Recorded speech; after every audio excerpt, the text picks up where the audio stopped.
Guys, Jananayagan audio launch நம்ம எதிர்பார்த்த மாதிரி மலேசியாவில் நல்ல கிராண்டாக செலிப்ரேட் பண்ணி முடிச்சிருக்காங்க. என்ன அங்கே விஜய் பேசியிருக்காரு, என்ன நடந்திருக்கு, இந்த வீடியோவில் நம்ம பார்க்கலாம். Welcome to voice of brothers. நான் உங்கள் தீபன்.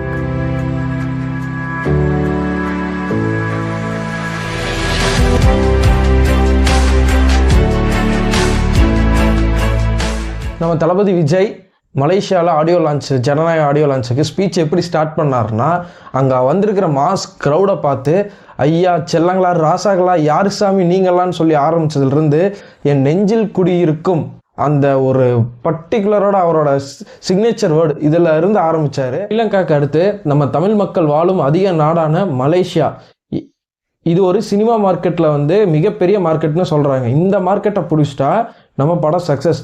அதாவது எடுத்துக்காட்ட என்னென்ன படம் சொன்னார்னா, அவரோட ஃப்ரெண்டான அஜித் சார் நடித்த பில்லா, அப்புறம் விஜய் சார் நடித்த குருவி, இதையெல்லாம் ஹைலைட் பண்ணாங்க.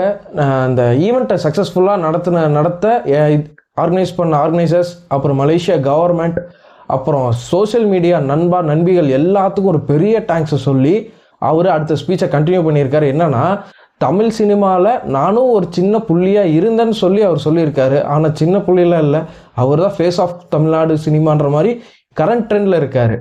அதுவும் இல்லாமல் அவரோட ஆசைகள் என்ன, இந்த சினிமாவுக்குள்ளே எப்படி வந்தேன் அப்படிங்கிறத பற்றியும் சொன்னார். என்னன்னா, நான் சினிமாவுக்குள்ளே ஒரு சின்ன மணல் வீடு கட்டலான்னு ஆசையோடு தான் வந்தேன், ஆனால் நீங்களாம் சேர்ந்து எனக்கு ஒரு மாளிகையை கட்டி கொடுத்துட்டீங்க அப்படின்ற மாதிரி ரொம்ப ப்ரௌடாக சொல்லியிருக்காரு. தளபதி அடுத்து என்ன சொன்னார்னா, தான் சினிமாக்குள்ளே வந்தப்போ என்னென்ன கஷ்டப்பட்டார், என்னென்ன அவமானப்பட்டார், இதையெல்லாம் சொல்லிட்டு, ஆனால் அந்த டே 1ல் இருந்து என் கூட இருந்தவங்க என் ரசிகர்கள் மக்கள் மட்டும்தான். ஸோ நான் ஏன் அரசியல் சினிமாவை விட்டு போகிற நிறைய பேர் கேட்குறாங்க, அதுக்கு நான் இப்போ பதில் சொல்கிறேன்னு சொல்கிற மாதிரி சொல்லிட்டு, டே 1ல் இருந்து என் கூட இருந்தவங்க அவங்க ஆல்மோஸ்ட் 30 to 33 இயர்ஸ் என் கூட இருந்துட்டாங்க. நான் இதுக்கப்புறம் நான் நிறைய வளர்ச்சிகளை பார்த்துட்டேன், நிறைய பணம் பார்த்துட்டேன், எல்லாமே பார்த்துட்டேன். எனக்கு செஞ்சவங்களுக்கு நான் திருப்பி ஏதாவது செய்யணும் இல்லையா, அதுக்காக நான் நீ சினிமாவை விட்டு வரேன்.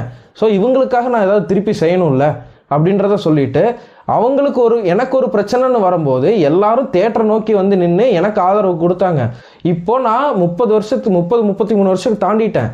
இப்போ நான் அவங்களுக்கு ஒரு பிரச்சனை வரும்போது அவங்க வீட்டு வாசலில் அவங்களில் ஒருத்தனா போய் அவங்க பிரச்சனையை நான் தட்டி கேட்பேன், அவங்களுக்காக நான் நிற்பேன் அப்படின்ற மாதிரி ஒரு சொல்லியிருக்காரு. அடுத்து இன்னொன்று என்ன விஜய் அவர்கள் சொல்லியிருக்காருன்னா, இந்த விஜய் ஒன்றும் சும்மா நன்றி சொல்லிட்டு போகிறவங்க கிடையாதுங்க, எல்லாத்துக்கும் திருப்பி நன்றி கடன் செஞ்சுட்டு போகிறவங்க. நம்ம தளபதி எல்லா ஆடியோ லான்ச்லேயும் சொல்கிற மாதிரி இதுலேயும் ஒரு குட்டி கதை சொன்னார். என்னென்னா, அந்த ஒரு ஆட்டோ டிரைவர் ஸ்டோரி ஆரம்பிச்சிருப்பார். அந்த ஆட்டோ டிரைவர் ஒரு கொடையை கர்ப்பிணி பெண்ணுக்கு கொடுத்து உதவுறாரு. ஆனால் அந்த கொடை திருப்பி அவரோட பொண்ணுக்கே ஹெல்ப்பாக ரிட்டர்ன் வரதை சூப்பராக அந்த ஸ்டோரி சொல்லியிருப்பார். அதாவது அந்த மாரல் ஆஃப் த ஸ்டோரி என்னென்னா, நம்ம யாருக்கு என்ன செய்கிறோமோ அதுதான் நமக்கு திரும்ப கிடைக்குங்கிறத அவர் அப்படி சொல்லியிருப்பார். இன்னொன்று சொல்லியிருக்காரு நம்ம தளபதி. என்னென்னா, வெள்ளத்தில் தவிக்கிற ஒருத்தனுக்கு நம்ம கப்பலோ இல்லை படகோ கொடுத்து உதவி பண்ணால், நம்ம பாலைவனத்தில் தவிக்கும் போது நமக்கு அது ஒட்டகமாக மாறி வரும்னு சொல்லிட்டு இன்னொரு கருத்தையும் அவர் முன் வச்சு, யாராவது கெடுதல் பண்ணாங்கன்னா நம்ம அவங்களுக்கு திருப்பி அதை பழிவாங்கன்னு சொல்லிட்டு அவங்களுக்கு கெடுதலோ இல்லை வேறு ஏதாவது அவங்களுக்கு பண்ணுனா நமக்கு அந்த அன்னைக்கு நல்லா ப்ரௌடாகவும் அந்த அன்னைக்கு நமக்கு சாட்டிஸ்ஃபேக்ஷனாகவும் இருக்கும். ஆனால் அதே அவங்கள நம்ம மன்னிச்சு விட்டுட்டா நம்ம லைஃப் டைமுக்கு நம்ம ஹாப்பியாக இருக்கலாம் அப்படிங்கிறத தளபதி அவரோட ஒப்பீனியனாக சொல்லியிருக்காரு. நம்ம தளபதி என்ன சொல்கிறாருன்னா, யாரையும் கஷ்டப்படுத்தாதீங்க, அவமானப்படுத்தாதீங்க, அவங்களுக்கு எந்த ஒரு கெடுதலும் பண்ணாதீங்க முடிஞ்ச அளவுக்கு லைஃப்பில்.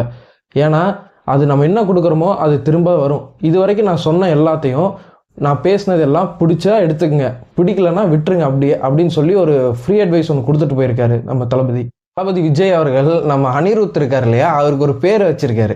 என்னன்னா, MDS, மியூசிக்கல் டிபார்ட்மெண்டல் ஸ்டோர் அப்படின்னு ஒரு பேர் வச்சிருக்காரு. ஏன்னு கேட்டதுக்கு, அவர் அனிருத், அதாவது அவர் என்ன சொன்னார்னா, இது வரைக்கும் நான் டிசப்பாயின்மெண்ட் பண்ணதே இல்லை, பிஜிஎம் ஆகட்டும் சாங் ஆகட்டும் எந்த ஒரு பேக்ரவுண்ட் சாங்கு எதுக்குமே பண்ணதில்லை. ஸோ ஏன் மூவின்னு இல்லை, எந்த மூவிஸ்க்கு அவர் பண்ணதில்லைன்னு சொல்லிட்டு, அடுத்து அந்த ப்ரொடக்ஷன் டீம் ஆகட்டும் ஜனநாயகன் மூவி டீமுக்கு எல்லாத்துக்கும் தேங்க்ஸ் பண்ணிவிட்டு, அடுத்து விஜய் ஒரு நல்ல ஒரு சாங் ஒன்று நல்லா பாடினார். விஜய் சாரே ஃபுல்லாக பாடினார். பாடிட்டு ஒரு டான்ஸ் ஸ்டெப் ஒன்று போட்டுட்டு நல்லா என்டர்டெயின்மெண்ட் பண்ணிவிட்டு, இன்டைரக்டாக நம்ம தளபதி விஜய் பாலிடிக்ஸை பற்றி சில விஷயங்கள் பேசியிருப்பார்.